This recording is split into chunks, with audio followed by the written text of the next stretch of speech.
Yo mga idol, kumusta?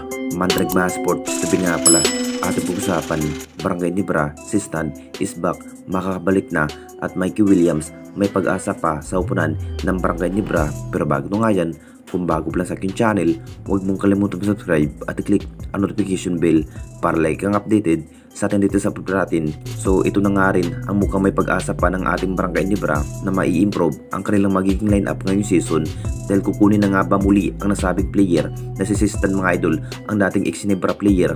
Talagang sabik na nga rin ang lahat kung ano ang magiging lineup ng ating Barangay Nibra ngayong season na parang unti-unting nababago na nga ba ang naging pwersa ng Jinkings nung nawasak ang dating lineup. Ang plano pa rin ng ating Barangay Nibra, interesado pa rin ang dating big man na si Stan mga idol. Alam na nating lahat sa kakayanan ni Stan mga idol, lakas pa rin sa opensiba kung bakit maraming kupunan ang nagka-interesado sa nasabing big man tulad nga ng TNT Tropang Giga. Interesado pa rin si Stan mga idol pero pinag-iisipan pa rin ni Stan mga idol sa upunan ng Barangay Nibra pa nga ba o ang TNT Tropang Giga ang kanyang mapupuntahan ngayong season. Kung sakaling mababago nga ang isip ni Stan, talagang hindi na rin magdadalawang isip sa upunan ng Barangay Nibra ang kanyang gustong mapupuntahan ngayong season. Big factor rin dito si Stan at makakatam din sa Vinted area. Nakita naman nating lahat noong sa puder pa ng Barangay Nibra, ito si Stan mga idol, napapalakas nga ang naging defense ng Barangay Nibra kapag may Stan.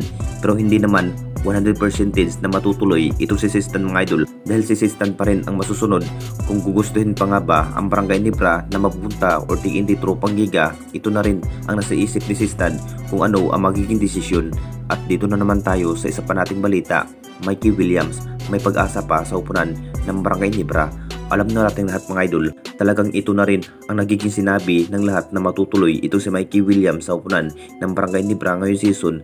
Magiging masyadong na parang naiiba na nga rin ang naging roster. Wala na rin si Jimmy Malonzo at Maverick Ahamisi. Wasak na rin ang dating lineup ng Jinkings kung saan naiiba. Kailangan na nga ba na marabat ito si Mikey Williams para sa Philippine Cup. Sa naging bawat performance ni Mikey Williams, nagiging impact na nga rin dahil magaling rin sa outside shooting ang nasabing player. Makapagtala pa rin ng maraming maiitala ang nasabing player kung bakit interesado nga ang Barangay Nibra kunin na makuha itong si Mikey Williams. Magiging impact na nga rin dahil lakas pa rin sa outside shooting ito si Mikey Williams mga idol. Matagal na nga rin hinahangad na makuha ito si Mikey Williams na mapupunta sa kamay ng Barangay Nibra. Marami pa rin ang nasasabi mga idol, pumirma ng araw ito si Mikey Williams ng bagong kontrata sa upunan ng Barangay Nibra. Ito na nga bang hinihintay ng lahat?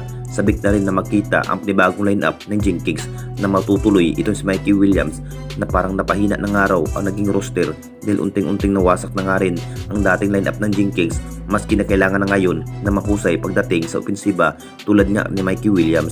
Anong masasabi ninyo mga idol tungkol sa ating video?